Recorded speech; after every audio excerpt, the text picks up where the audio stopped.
Meus irmãos, bom dia, graça e paz do Senhor Jesus, tudo bem? Deus seja sempre louvado pela oportunidade que nós temos de estar na presença dEle para louvar e bendizer o seu nome.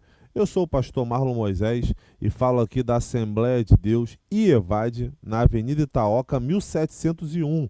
Bom sucesso! Presidida pelo nosso pastor presidente José Rodrigues da Silva. Seja muito bem-vindo ao canal de nossa igreja. Sempre um privilégio, um prazer enorme receber você aqui conosco, tá? Pela primeira vez, que está maratonando pelo YouTube, ou você que é aluno nosso aqui, sempre é um prazer imenso receber vocês aqui. É um privilégio nessa manhã que Deus nos concede, dia 31 de outubro, para estarmos aqui aprendendo, falando, conhecendo um pouco mais das Sagradas Escrituras, assim que possamos ter uma manhã sempre de crescimento na graça e no conhecimento. Então Deus seja sempre louvado por essa oportunidade. Vamos orar e agradecer a Deus, como de costume? Soberano e eterno Deus, Pai de nosso Senhor e Salvador Jesus Cristo, graças te damos, ó Deus, por estar na sua presença. Obrigado por esse dia de hoje, obrigado pela vida dos meus irmãos aqui presentes na transmissão, obrigado por essa aula que se inicia. Toma o primeiro lugar, fica conosco e fala aos nossos corações, nos inspira nessa manhã e a ti tributaremos a honra, a glória e o louvor. Obrigado por tudo, em nome de Jesus, amém. Meus irmãos, essa manhã é a manhã de EBD, a famosa Escola Bíblica Dominical. Há quem diga o maior seminário teológico do mundo. Então sempre é um prazer imenso falarmos da palavra de Deus, pensarmos, refletirmos sobre algumas questões da nossa vida cristã e como isso reflete, né, da nossa vida cotidiana dentro do nosso contexto. Então, quero dizer para vocês que nós estamos aqui na nossa espinha dorsal desse trimestre. Estamos aí caminhando para o último mês para fechar o trimestre. Fecharemos no mês que vem, mês de setembro. Então ele encerra um trimestre e depois começaremos um outro trimestre. Então nisso, a nossa espinha dorsal é tratar sobre o livro de Atos dos Apóstolos, doutrina, comunhão e fé. São os pilares ali que constituem a nossa lição. Dentro dela nós temos vários temas que estão sendo tratados. Tratamos e abordamos o trimestre, vamos abordando até o final, os 15 primeiros capítulos de Atos dos Apóstolos, tratando muito foco na igreja de Jerusalém, e ali pega um pouquinho ali o concílio. Eu sei que o capítulo 13 pega Antioquia, mas a proposta da lição é exatamente trabalhar os 15 primeiros capítulos. E na lição de hoje, como está aqui, ó, meio bonito aqui para você ver, aí uma igreja que se arrisca, uma igreja que se arrisca. Então, vale sempre nós pensarmos na nossa vida cristã, como que essas coisas funcionam, como que vai acontecendo. Perseguição sempre houve, sempre haverá, e até a volta do nosso Senhor e Salvador Jesus Cristo, isso sempre acontecerá. Então, nós como cristãos precisamos estar de pé, fortalecidos, firmes na presença do Senhor, tá bom? Então, que Deus nos ajude nessa manhã e ter uma boa aula. Lembrando que fazemos uso da lição de adulto da revista da CPAD, a Casa Publicadora das Assembleias de Deus, e com isso você pode acompanhar. Se você tiver a lição, você abra comigo na lição de número 9. Se você não tiver a lição, mas tiver a Bíblia, você abra também, que você pode acompanhar conosco. Mas se você estiver na sua correria, eu sempre falo isso, do dia a dia, trabalho, no ônibus, onde você estiver, e não puder ter acesso à sua Bíblia ou a revista, você pode estar ouvindo, participando conosco, o chat está liberado, você possa interagir conosco, e assim sucessivamente você fazer as suas anotações e as suas observações, beleza? Então, com isso, lembro mais uma vez, o chat está liberado, a nossa equipe teológica pedagógica sempre está disposta a responder vocês, seja aqui teclando com vocês no chat, ou seja diretamente aqui comigo falando com você. Tá? Nós estamos no ambiente online, então a nossa aula ela ganha uma interação de forma diferente. Então, ter a liberdade de interagir, de participar, de comentar, de falar conosco, porque a sua opinião, a sua fala é muito bem-vinda. Deixe seu like, curta, compartilhe, dê seus comentários, mande o feedback para nós, porque isso é de suma importância para podermos entender como está chegando a transmissão até você, como a aula está chegando até você, e aí podemos fazer de tudo para melhorar e apresentar um conteúdo de máxima relevância para a sua vida. Beleza? Então vamos lá. Nós temos aí o nosso tema, que é uma igreja que se arrisca, é o nosso tema central. Nós temos aí um texto áureo que se encontra em Atos dos Apóstolos, capítulo 7, versículo 55, que diz: Mas ele estando cheio do Espírito Santo, fixando os olhos no céu, viu a glória de Deus e Jesus que estava à direita de Deus.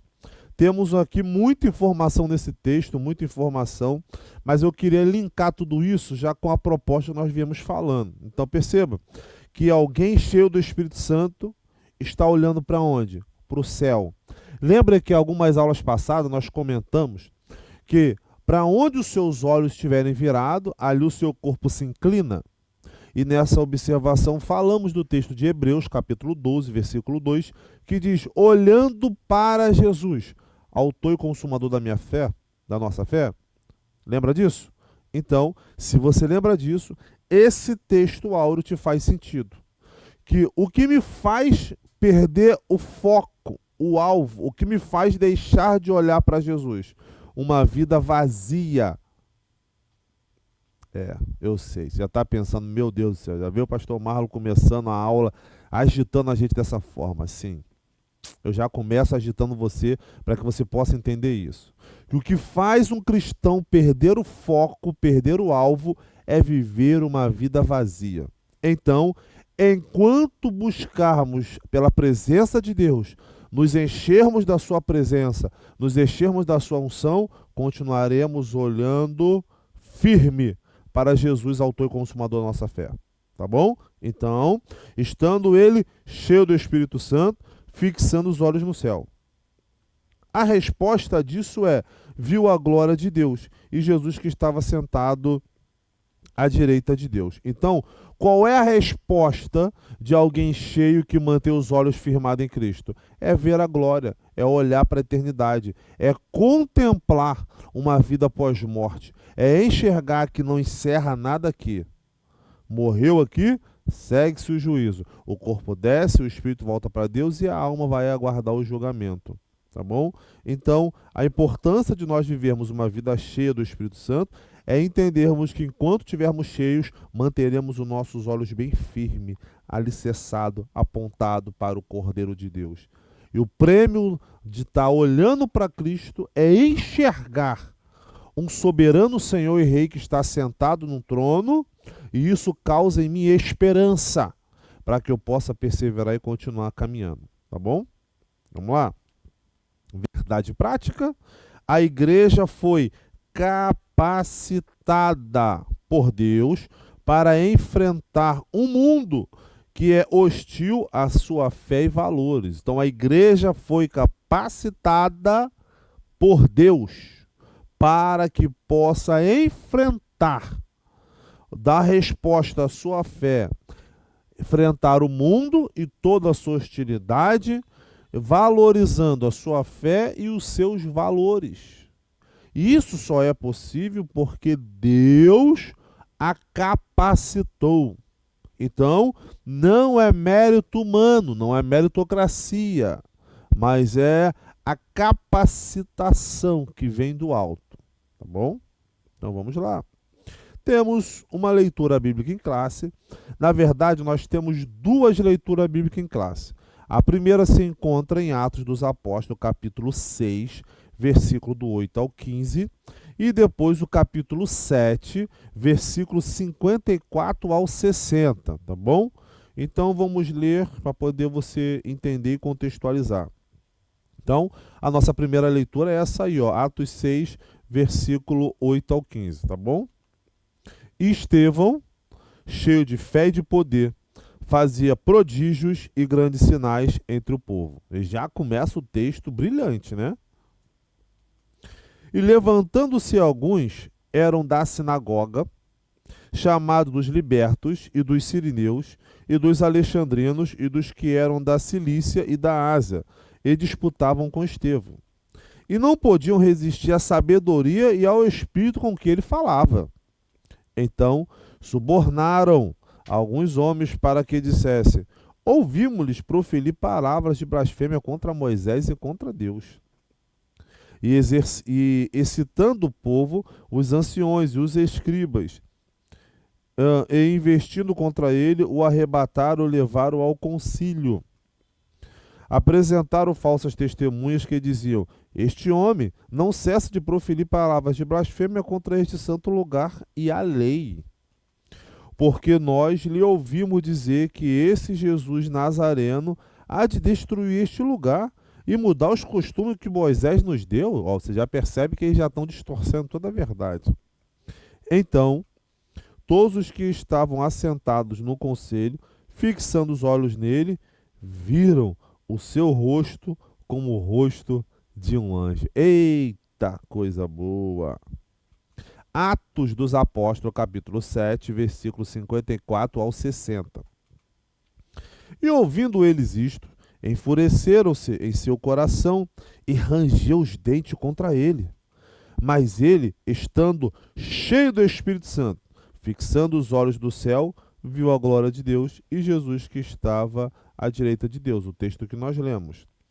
E disse: eis que vejo os céus abertos, o Filho do Homem que está em pé à mão direita de Deus.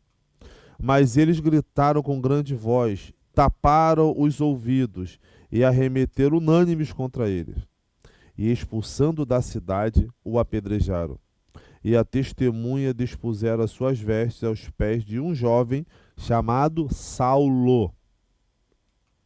E apedrejaram a Estevão, que em inovação dizia: Senhor Jesus, recebe o meu espírito. E pondo-se de joelhos, clamou com grande voz: Senhor, não lhe imputes este pecado. E tendo dito isto, adormeceu ou morreu. É uma leitura que começa de forma brilhante, termina dando um aperto no coração, mas acredito que tem lições valiosas para a nossa vida nesse dia de hoje, tá bom? Então nós temos 3 objetivos a seguir, como gosto sempre de fazer, porque os objetivos, eles já por si só já falam, já nos dão um norte para onde nós iremos trilhar, é os objetivos propostos, para que a aula não fique com pontas soltas, possamos amarrar todas possíveis, tá bom? Primeiro objetivo, vamos elencar os desafios enfrentados por Estevão ao ter sua fé questionada e com isso reflete na experiência na igreja de hoje, da atualidade. Objetivo 2, mostrar a defesa da fé feita por Estevão e sua aplicação para os cristãos na atualidade. A defesa de Estevão sobre sua fé e o reflexo disso aonde? Na atualidade, tá bom? Terceiro objetivo, refletir, pensar sobre o martírio de Estevão e a importância da perseverança e fidelidade à missão da igreja. Refletir e pensar sobre a importância da fidelidade, tá bom? Esses são os nossos 3 objetivos. Nós temos então a famosa recapitulação. Vocês sabem que eu gosto muito de recapitular, porque isso nos ajuda a pensar sobre aquilo que foi tratado. E já que nós estamos falando de um trimestre, a qual os temas eles estão conectados, então precisamos estar sempre indo e vindo, e eu gosto de fazer isso, porque isso nos ajuda cada vez mais e mais, tá bom? Então, falamos na aula passada, você vai lembrar, porque você é nosso aluno, sobre uma igreja que enfrenta os seus problemas, porque conforme ou onde tem ser humano, tem problema. Isso não é novidade para nenhum de nós, porque sabemos que lidar com o ser humano não é uma tarefa fácil. Porém, a igreja ela é composta pelo seu organismo, que é o corpo místico de Cristo, e por uma organização, que são questões burocráticas que precisam ser resolvidas, ok? Então, Vimos que uma igreja cheia de sabedoria e do Espírito Santo, ela age a ação sabiamente para resolver conflitos de relacionamento. Você vai lembrar que estava tendo um problema ali, lá em Atos capítulo 6, a primeira parte da leitura. Nós fizemos agora a leitura, a segunda parte de Atos 6, mas a primeira parte foi tratada na aula passada. Estava tendo um problema entre as viúvas que estavam sendo deixadas de lado. As viúvas de fala grega, ou os judeus helenistas, eles estavam reclamando que estavam deixando elas de lado. Então, os apóstolos, olhando para aquela situação, disseram: olha, não cabe nós deixarmos a palavra e a oração e servirmos a mesa. Precisamos de gente para nos ajudar, porque não podemos fazer tudo sozinho. Lembra do que foi dito? Quem faz tudo não faz nada. Então, precisamos compartilhar. Precisamos ajudar um ao outro. Eu disse para vocês que para nós chegarmos aqui hoje na transmissão e falar com vocês, tem toda uma equipe por trás que trabalha com isso. E essa equipe não aparece, vocês só estão me vendo aqui falar. Mas eu só consigo fazer isso por causa da grande equipe que trabalha aqui, trabalha duro para que isso possa acontecer. Então, eu sou essa voz que representa toda essa equipe aqui. Se dependesse de mim só, nada disso aconteceria, mas por causa do trabalho coletivo, do esforço de cada um, da importância de todos, conseguimos chegar até você através dessa transmissão e dar uma palavra, conversarmos, aprendermos, inspirados e sermos juntos. Então, qual era o problema? Que os judeus que se converteram estavam ali servindo a Deus e muita gente, ou os judeus helenistas, que são aqueles que estão vindo da diáspora, estavam chegando ali de fala grega, estavam se convertendo também. E com isso, eles não estavam tendo acesso. As viúvas deles estavam sendo largadas de lado. Então, foi escolhido entre o povo 7 homens de boa conduta, de boa reputação, cheios do Espírito Santo, para que pudessem ser responsável sobre o andamento da obra. A expressão usada é sobre este negócio, né? Que é o cuidado do reino e do evangelho. E aí nós percebemos que negligenciar as questões sociais por causa de uma espiritualidade é pecado, porque a Bíblia nos diz que aquele que pode fazer o bem e não faz, comete pecado. Lembra disso? Nós citamos. Então, ou seja, a igreja primitiva ela estava enfrentando um problema social, cultural. E isso faria com que afetasse a sua espiritualidade. Falamos para vocês que não é possível viver uma vida espiritual desassociada de uma vida social, porque o natural, o humano, o físico está atrelado à sua vida espiritual. Então, a igreja do primeiro século, ela começou tendo uma dificuldade. O espiritual estava bem, a oração, a palavra, o jejum, a busca estava ótimo. Mas quando surgiu problemas de naturezas culturais e sociais, ela teve que se posicionar e se organizar como uma organização, ok? Por isso que eu disse que a igreja ela é um organismo, por ser corpo místico, mas ela é uma organização por causa dessas questões. Então, a igreja primitiva ela enfrentou desafios internos e externos devido às perseguições, e internos por causa do seu crescimento. Falei também para vocês que todo crescimento ele é acompanhado de problemas. Por quê? Enquanto está pequeno, são pequenos problemas. Quando vai crescendo, tomando proporções, os problemas vão crescendo. Mas onde tem ser humano, tem problema. Então, o que fazer com esses problemas? Como resolver? Essa é a pergunta e essas são as questões que precisamos. E uma delas é, não conseguimos resolver tudo sozinho. Precisamos de ajuda. Precisamos de ajuda. Porque precisamos muito de pessoas que nos ajudem na obra de Deus. Precisamos de pessoas que nos ajudem a dar continuidade sobre a missão que foi estabelecida. A igreja que ora, que prega, mas uma igreja que não cuida dos necessitados, ela falha na sua missão. Então, para nós não falharmos na missão, precisamos orar, jejuar, ler a palavra e estender a mão para os mais necessitados. Lembra? Falei disso. Então, só recapitulando, se você quiser saber mais, você volte lá na nossa aula e aprofunde mais o seu conhecimento. Lembra do que nós falamos sobre o coxo na Porta Formosa, capítulo 3 de Atos dos Apóstolos? Ele estava na porta, Pedro e João indo para a oração, ele olhando para eles, estendeu a mão e falou, pedindo esmola. Pedro e João olham para ele e falam assim, não tenho prata, não tenho ouro, mas o que eu tenho, isso eu te dou.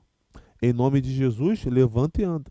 E o texto bíblico diz, e ele estendendo a mão, o colocou de pé e firmando seus tornozelos, ele pulou, saltou e entrou no templo glorificando a Deus.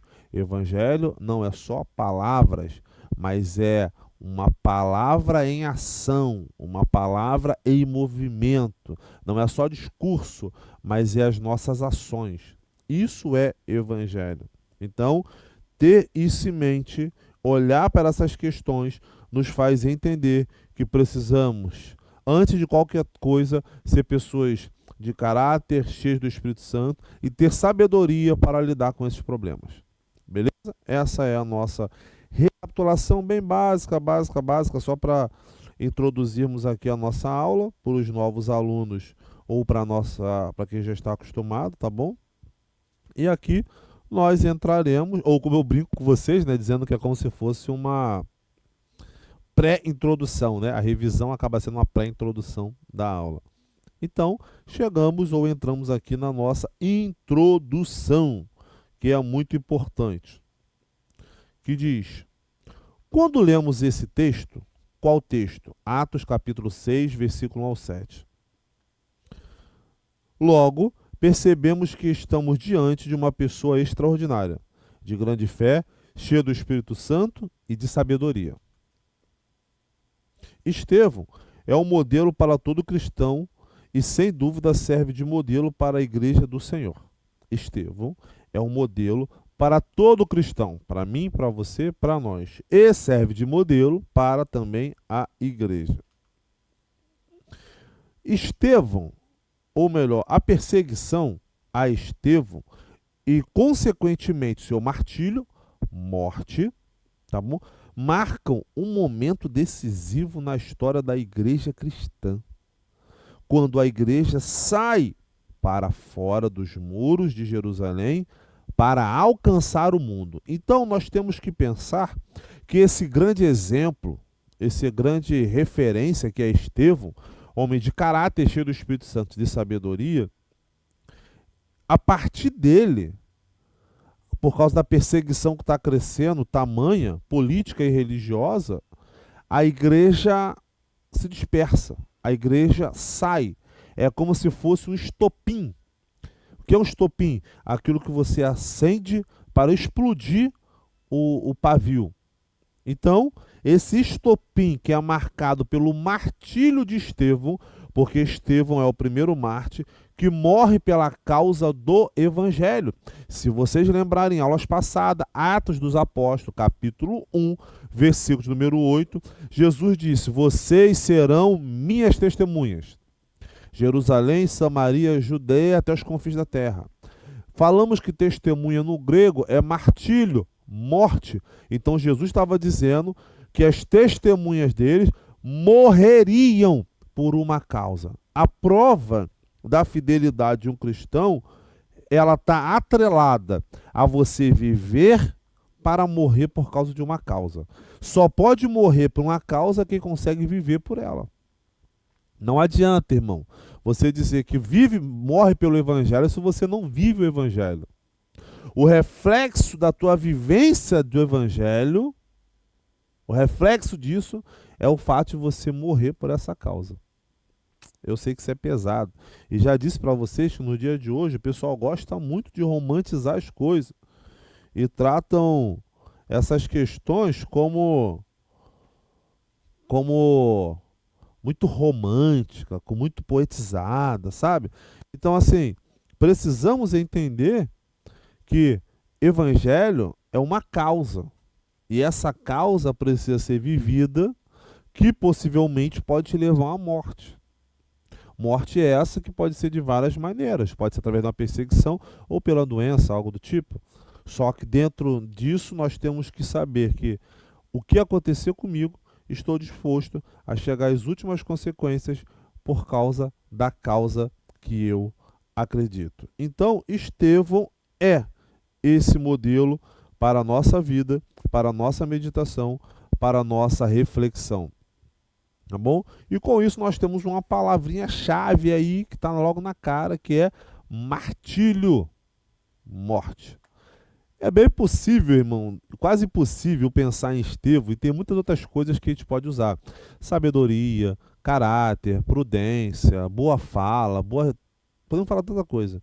Mas martírio é um divisor de águas, é uma marca, porque é a partir disso que a igreja sai, a igreja espalha, tá bom? Então, por isso a palavra-chave, martírio.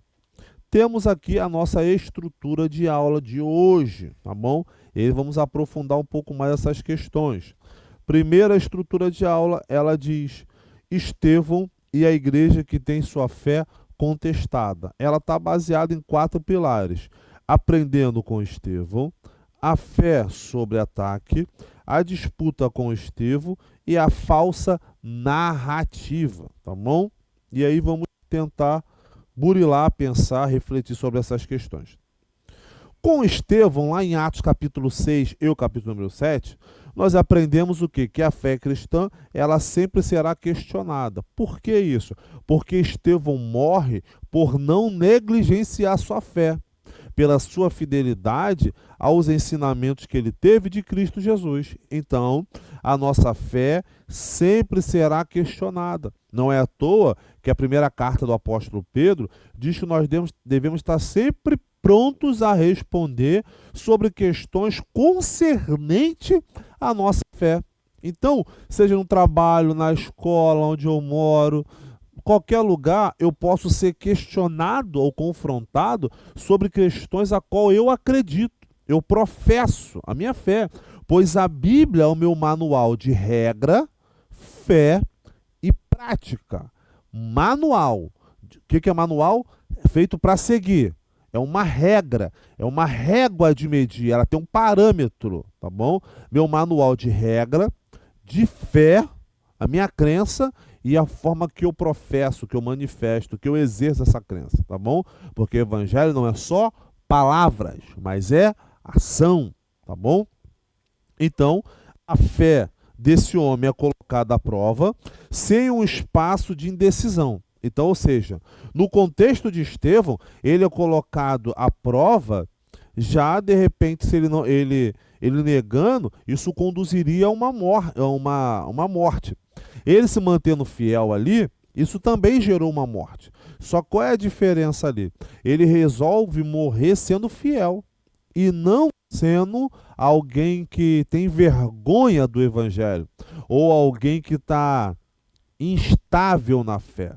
Porque Jesus disse muito bem nos evangelhos que aquele que me negar diante dos homens, eu, o Senhor Jesus, negarei diante do meu Pai. Então, Estevão é um baita de um exemplo de alguém que não nega a sua fé, que acredita fielmente em Jesus Cristo como o Messias, o Filho de Deus, enviado ao mundo em resgate de todos os pecadores. Não é à toa que quando Estevão fala sobre ele, ele traz toda uma história, desde os patriarcas e tal, para apresentar que esse Jesus a qual eles mataram, ele é a vida eterna, ele é o Salvador, ele é o Messias prometido. Mas os homens não acreditaram nele. Mas para Estevão, ele era o Messias.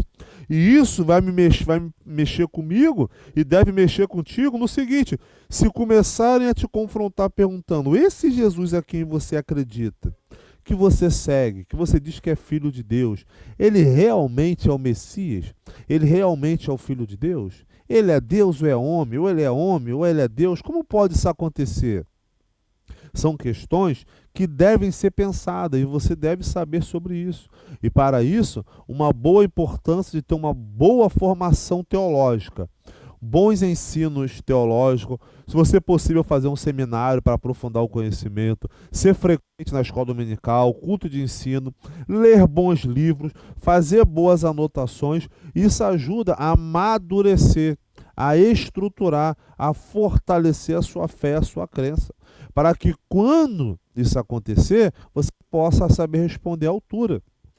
Quero destacar aqui, sem citar nome, mas você vai saber, você não é bobo nem nada, que tem gente, por exemplo, que bate na sua porta de manhã cedo. Você sabe muito bem quem é. E esse grupo religioso que bate na sua porta te oferece uma proposta de evangelho muito esquisita, certo? E se você demole, eles te convencem de que eles estão certos e você está errado. Mas por que ele convence esse povo? Porque essas pessoas não têm uma boa certeza na sua fé. Por isso, precisamos estar enraizados em Cristo. Colossenses capítulo 2. Precisamos estar enraizados em Cristo Jesus. Tá bom? Então, Estevão nos ensina que todo cristão deve saber defender a sua fé, explicar e sustentar as crenças cristãs. É uma responsabilidade da igreja e de cada crente que precisa entender no que acredita e como responder os desafios. Então, olhar para Estevão é enxergar que eu, Marlon, preciso entender e saber de forma lógica como responder questões que são concernentes à minha fé. Pode ser numa questão secular normal ou pode ser a base de uma perseguição. Nós não sabemos em quais situações nós estaremos, mas uma coisa nós precisamos ter certeza e saber como vamos responder isso.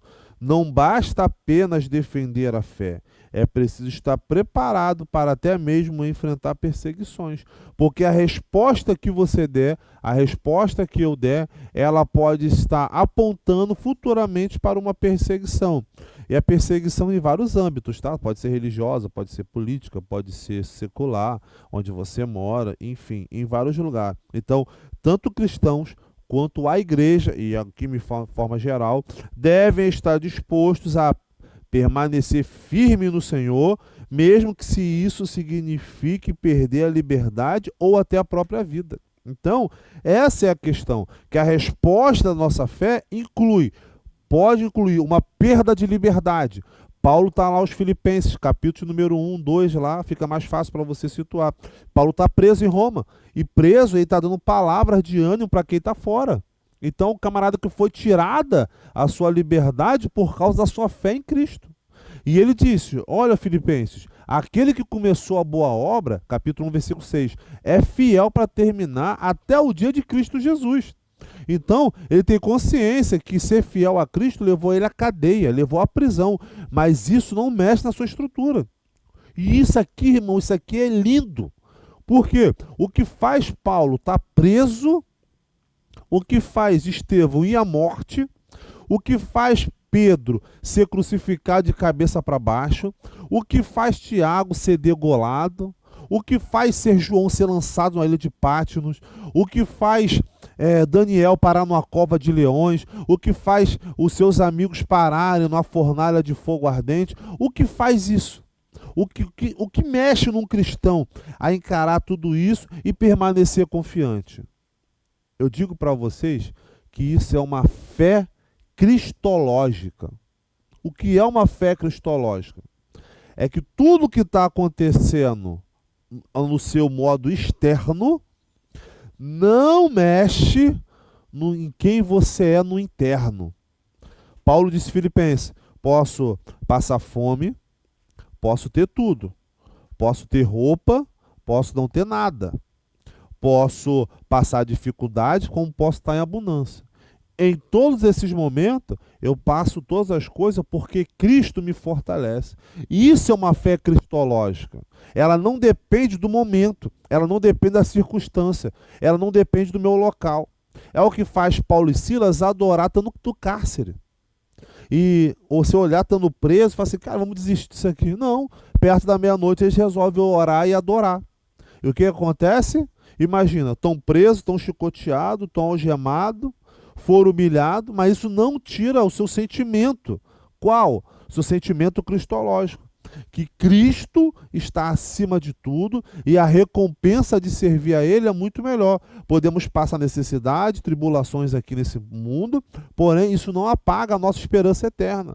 Foi o que ele disse, que as provações desse tempo presente não podem se comparar com a glória com que há de ser revelada. Bendito seja o nome do Senhor. Então, precisamos desenvolver uma fé cristológica. Ela não depende do nosso externo, porque o nosso interno, o nosso homem interior está cheio e renovado pela presença do Senhor.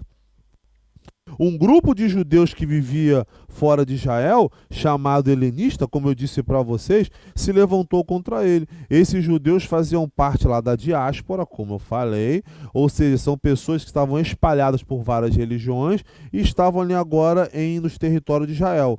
Eles não concordavam com a pregação e com o trabalho de Estevão. Normal, né? Tem gente que não concorda com a gente e isso não é novidade nenhuma, né?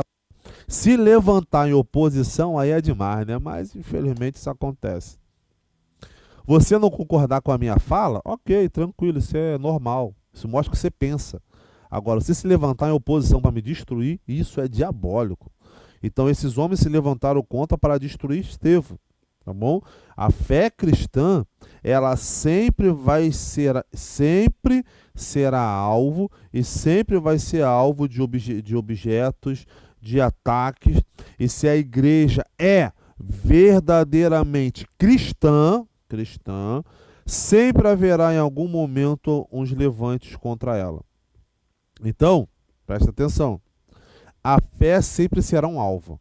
Pensa no camarada que está tirando flechas.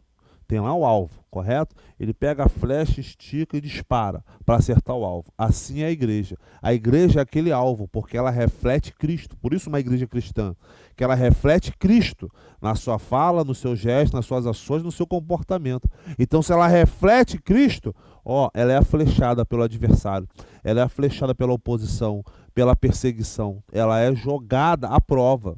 É como uma árvore que produz frutos. Pensa no pé de manga. Você já foi levado, eu sei disso. Você já pegou uma pedra lá e tacou na manga para ver se caía. Você já errou e acertou casa de mundo, né? O Zé Pai. Mas você viu a fruta lá, você jogou para tentar derrubar. Mas você só tenta derrubar aquela fruta porque está bonita e porque é vistosa. Se é uma árvore que não tem fruto, você, Então, toda vez que a igreja produzir frutos, o adversário sempre vai levantar alguém para atacar pedra, para tentar derrubar, para tentar destruir. E é nesse caso, a palavra disputa que é colocada, nós podemos pensar em um embate no sentido de defesa ou apologética para combater esses dardos, combater essas pedradas que são lançadas contra a igreja. Então, esses homens levavam perseguição ao nível de uma discussão religiosa, filosófica, num patamar faccioso, de facção, ao ponto de, não, cara, se nós não concordamos com isso, não concordamos com isso, a sua fala está distorcida. Discutiam cara a cara com Estevão, e Estevão ali, cheio de sabedoria, cheio do Espírito Santo ali, ele defendia a sua fé, ele fazia uma apologia à sua fé, e eles tentando, criaram uma falsa narrativa, mostrei para vocês lá, eles distorceram a fala de Estevão, dizendo, esse camarada aí está falando contra o templo, contra Moisés, ele está dizendo que esse Cristo a qual ele acredita vai destruir isso aqui tudo, como é que fica? Isso já aconteceu com Jesus, vocês lembram? Jesus, quando foi levado, falou assim, esse aí, falou que vai destruir tudo isso aqui, aquilo que nossos pais destruíram. Só que Jesus não estava falando do templo físico, ele estava falando do seu corpo, que seria destruído, no sentido morto, e que ao terceiro dia seria reconstruído, ou ressuscitaria. Tá bom? Então eles não entenderam. Então fizeram falsas acusações, armaram, perderam na disputa, perderam na dialética, então foram o quê? Para trapaça. Irmãos, isso aqui é terrível. Paulo já passou por isso, Jesus passou por isso, Estevão está passando por isso. Isso aqui me mostra coisas tremendas. Por quê? Quando a perseguição ela não consegue te calar, porque você tem uma boa dialética, um bom diálogo, uma boa base, está firme, está sólido, ela vai por golpe baixo. Foi o que fizeram com Estevão. Narrativa falsa, levantaram falso testemunho, calúnias, mentiras contra aquele que está de pé, fortalecido, firme. Tá bom? Essa é a nossa primeira parte. E com isso aí nós temos a nossa primeira sinopse. A fé de Estevão foi desafiada por opositores, mas ele permaneceu firme na verdade. Tá bom? Então, eu mexo nessa aula burilando dessa forma para que você possa entender que quando perdem no diálogo, partem para a armação, para a covardia. Então, isso aqui é curioso, porque mostra que tanto Estevão quanto a igreja, ela tem que saber o que quer, estar firme no seu posicionamento e ter resposta para essas questões, tá bom? Mas, e se mesmo diante disso, armarem contra, se levantarem contra, qual é o papel? Tá aí, ó. A fé de Estevão foi desafiada por opositores, mas ele permaneceu firme na verdade. Então, qual é o nosso papel dos opositores? Qual é o nosso papel diante da perseguição? Permanecer firme. Firme. Firme. 1 Coríntios capítulo 15, versículo 58. Portanto, meus amados irmãos, sede firmes e constantes, sempre abundante na obra do Senhor, sabendo que o vosso trabalho não é vão do Senhor. Efésios capítulo 6. Depois de revestir de toda a armadura de Deus, botar couraça, capacete, escudo, espada, sapato, permanecei firme contra as astutas ciladas do diabo. É isso. Basicamente é isso. Não basta me fortalecer se eu não tenho constância. É me fortalecer e permanecer, ó, firme. Estou aqui, daqui não saio.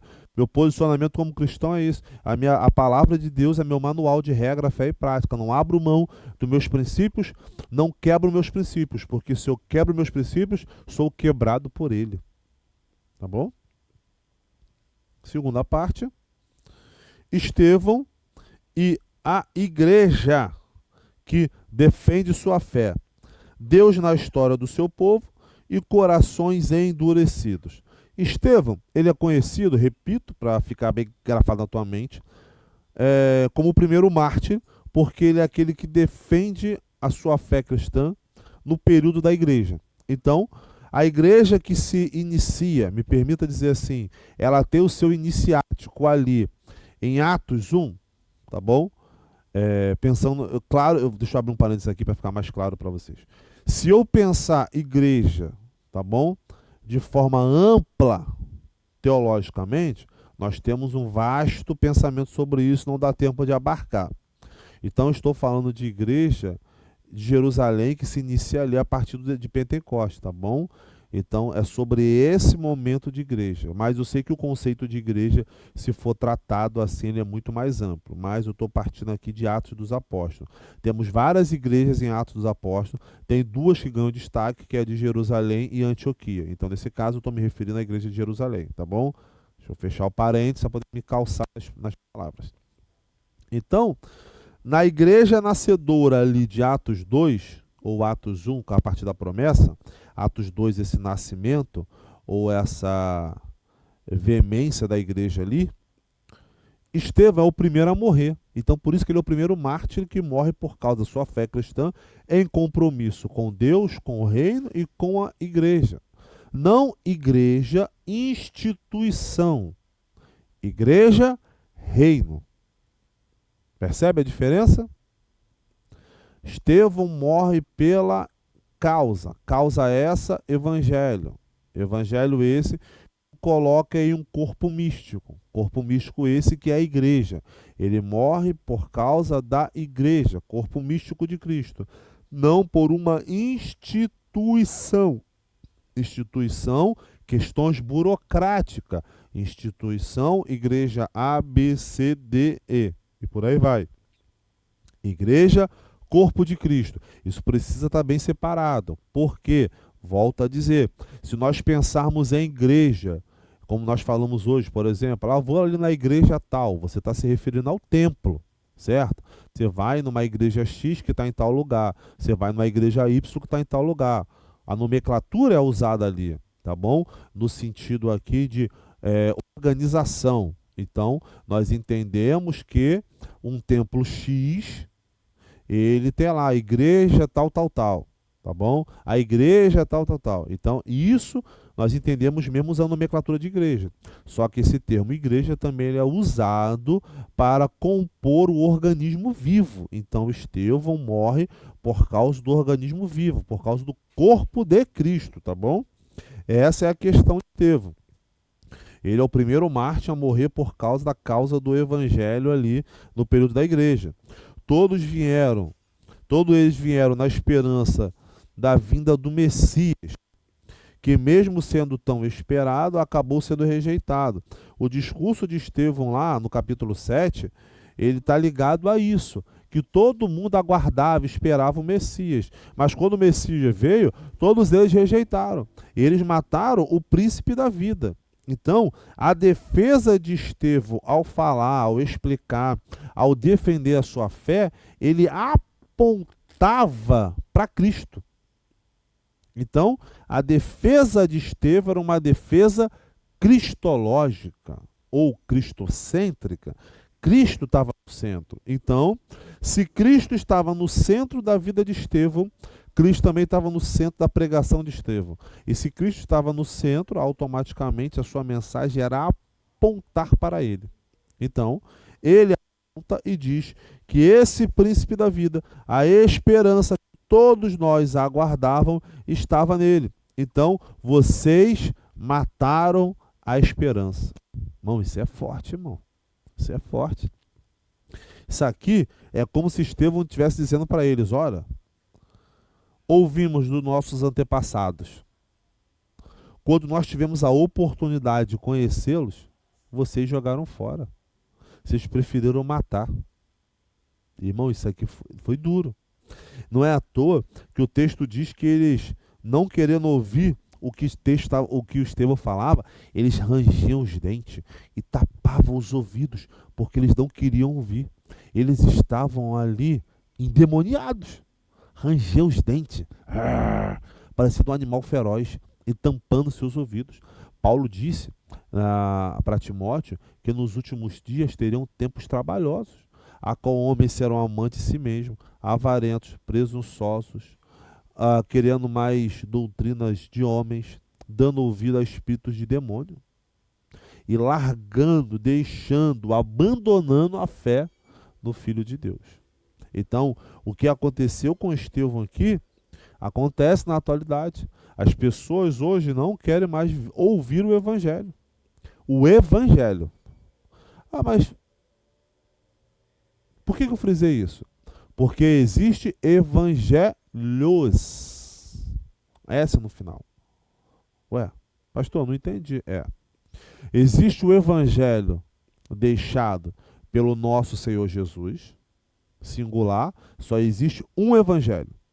Agora, existe evangelhos criado por homens. Esses homens, seres humanos, criaram outro evangelho. E você já sabe o que a Bíblia diz: se aparecer um anjo do céu e criar outro evangelho, que seja anátema. Se o homem é a medida de todas as coisas, está no centro de todas as coisas, é um antropocentrismo, isso é outro evangelho, isso é anátema. Se a prosperidade fala mais alta do que o evangelho, isso é outro evangelho. Se a ganância, a omissão, a corrupção, a facção fala mais alto, isso tudo é outro evangelho. Então é evangelho? Não. É um falso evangelho. Só existe uma verdade no evangelho, e essa verdade é Jesus Cristo. E qualquer outra coisa que tire a verdade de Cristo é falso. Então, falso, chamamos de evangelhos criado por ser humano, tá bom? Usamos só o termo evangelho para você situar, mas é um falso evangelho. Ou melhorar aqui o nosso vocabulário, né? Nós estamos em sala de aula, então vamos melhorar aqui de forma mais teológica. Um pseudo-evangelho. Gostou dessa? Um pseudo-evangelho. O que é pseudo? Falso. Só uma palavra bonita para falar falso, né? Aqui é a cultura também, aqui é EBD, né, não? Então vamos lá. Pseudo-evangelho, um falso evangelho, tá bom? Então, ninguém convence quem não quer ser convencido. Deus não força ninguém a crer, nem tampouco a condenar, se lhe te dado uma oportunidade. O Espírito Santo não tem espaço nos corações endurecidos daqueles homens. Os homens resolveram o quê? Se fechar. Nessa que se fecharam, eles não quiseram mais dar ouvido ao Evangelho. Então perceba que a Bíblia diz o seguinte: quando ouvires a voz do Senhor teu Deus, não endureçais o vosso coração. Então, é de suma importância que quando ouvirmos Deus, nós não venhamos deixar de ouvir. Porque quando nós deixamos de ouvir Deus, automaticamente nós abandonamos e esfriamos na fé. Então, irmãos, precisamos dar ouvido ao Evangelho. Agora, dar ouvido ao Evangelho é como um espelho. É muito fácil eu chegar para você e falar: rapaz, olha, você está barbudo, sua barba está por fazer, você está com cabelo grande, tal, eu te olhar assim, só para você entender. Mas no espelho, eu me olho. E nessa me olhar, eu reparo: rapaz, eu tô barbudo, tô de cabelo grande, tal, tô mal arrumado, ou tô bem arrumado. O que é isso? É uma análise. Então, o que é o Evangelho? Primeira carta de Paulo aos Coríntios, capítulo número 11, a partir do verso 23, com o texto da ceia. Examine-se, pois, o homem a si mesmo. Então, quem vai me examinar? É você? Sou eu que vou te examinar? Negado. Quem vai se examinar é você. Você vai ouvir o Evangelho, vai ler o Evangelho, vai se permitir ser convencido pelo Espírito Santo. E com isso, quem roubava, não roube mais. Quem mentia, não vai mentir mais. Quem furtava, não furte mais. Quem adulterava, não adultera mais. E por aí vai. Então, as práticas que eu vivia no passado, no pecado, não vivo mais, porque agora estou em Cristo Jesus. Sou uma nova criação.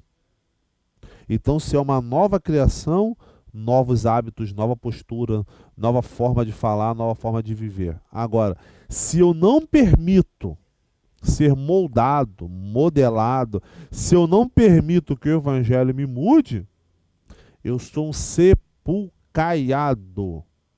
O que é um sepulcaiado?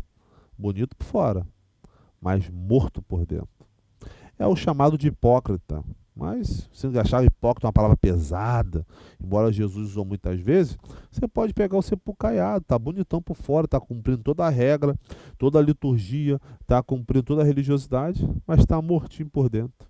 Porque não se permitiu ser moldado, modelado. Que Deus nos livre disso. Que Deus nos livre.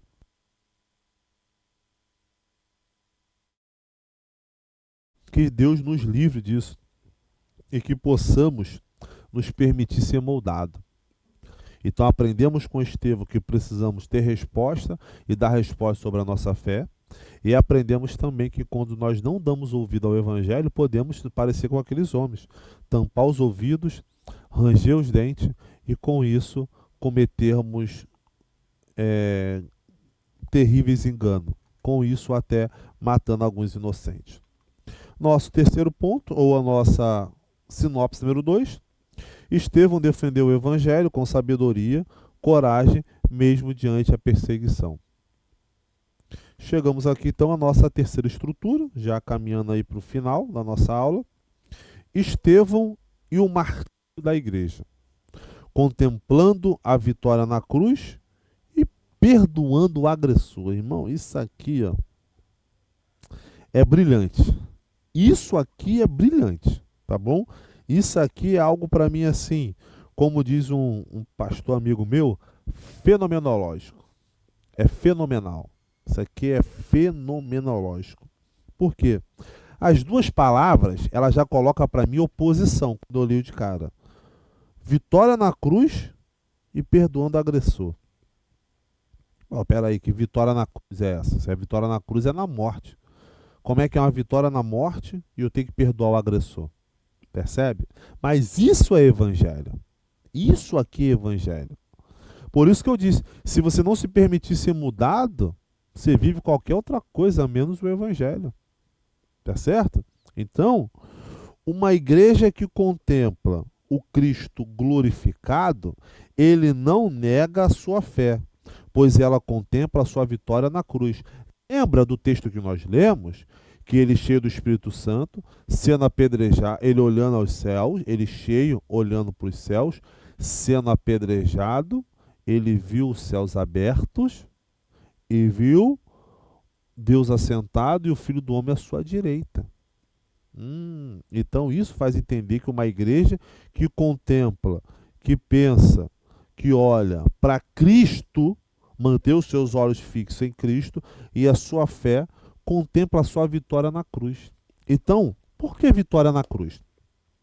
Antes do sacrifício de Cristo, todo mundo que era levado para a cruz era maldito, correto?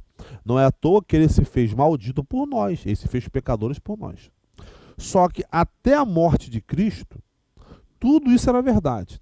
Quando chega na cruz, a cruz ela ressignifica para nós. Então, olhar para a cruz, olhar para o madeiro, é entender que sim, eu merecia estar ali, a maldição dos pecados estavam sobre a minha vida, mas Cristo me resgatou. Então, quando eu olho para a cruz, eu enxergo o resgate dele para a minha vida. Não é à toa que Jesus disse, olha, aquele que quiser vir após mim, negue-se a si mesmo, tome a sua cruz e siga. Por que isso? Irmão, isso aqui, você tem que guardar o que eu vou dizer, porque o que eu vou falar agora já valeu a aula todinha, tá bom? Não pode esquecer isso, tá bom? Então preste atenção. O que tem a ver firmeza na fé, vitória, olhando para a cruz? Eu não tenho como abrir muitos braços aqui, mas só para você prestar atenção. Você imagina que eu estou aqui, crucificado. Tem uma cruz nas minhas costas, correto? Aqui, estou crucificado. A cruz me permite olhar para frente, olhar para a direita, para a esquerda, eu olho para cima e olho para baixo, correto? A cruz me permite fazer isso. Mas a cruz não permite eu olhar para trás. Por quê? Porque isso é a cruz de Cristo. É fazer que a partir do momento que você foi crucificado com ele e vive uma nova vida nele, você não consegue mais olhar para trás. Você até tenta virar o pescoço assim, olhar de rabo de olho, mas você não consegue, porque a cruz te impede de olhar para trás. Glória a Deus por isso. Glória a Deus por isso. Então, a partir do momento que você está crucificado com Cristo, não vivendo mais a sua vida, mas vivendo a vida de Deus, o seu alvo, a sua recompensa está lá, do outro lado. Então vale a pena você mortificar suas paixões, desejos e vontade por causa do reino de Deus e recompensa uma vida após morte, uma vida eterna. Que é vivida, que é experimentada aqui e agora, mas aguardamos a sua excelência ou a sua plenitude. Então, permanecer firme é não olhar para trás.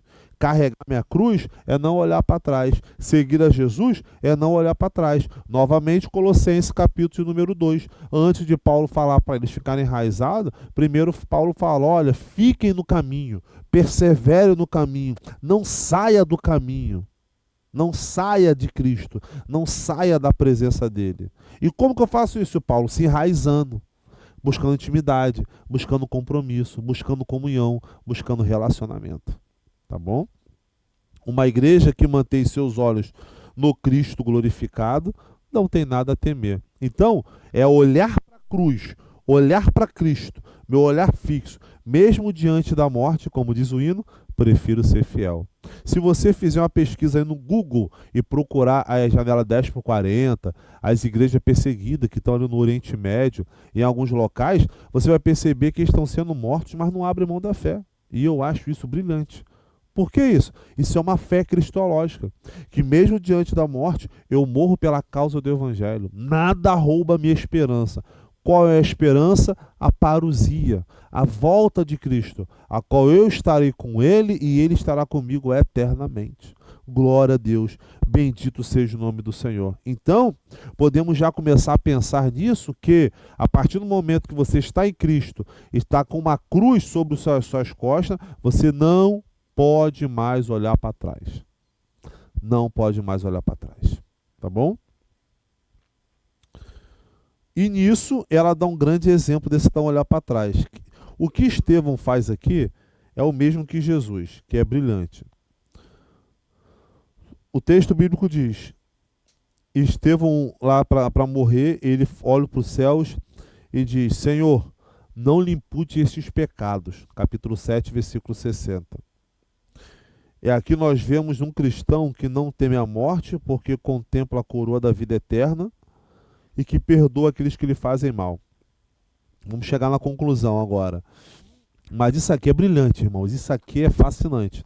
Porque o Evangelho tem a capacidade de fazer com que nós, seres humanos, perdoamos aquele que nos fez mal.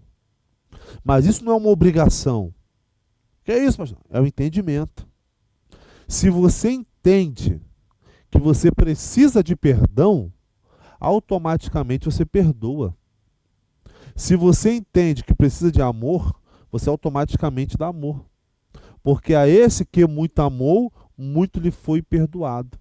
Então, o Evangelho não é uma obrigação, no sentido de que eu sou obrigado a perdoar, eu sou obrigado a amar. Não, é uma escolha. Amar é uma escolha. Eu escolho amar. Mas só consigo amar porque eu entendi o que é amor, porque eu fui amado. Então, se eu fui amado, automaticamente eu amo. Primeira Epístola de João, ele diz: antes que nós o amássemos, ele nos amou primeiro. Ué, antes de eu falar, Senhor, eu te amo, primeiro ele disse: Marlon, eu te amo. Que é isso, pastor? Onde é que está escrito? Que Deus falou que me ama. João 3:16. Aleluia. Deus amou o mundo de tal maneira que falou: ó, toma meu filho. Entregou por causa da sua vida. Então, a forma de Deus que te ama não foi só com palavras, foi com ações. Por isso que o Evangelho não é só palavras, mas é ações. Então, antes de você falar que ama a Deus, primeiro ele te amou.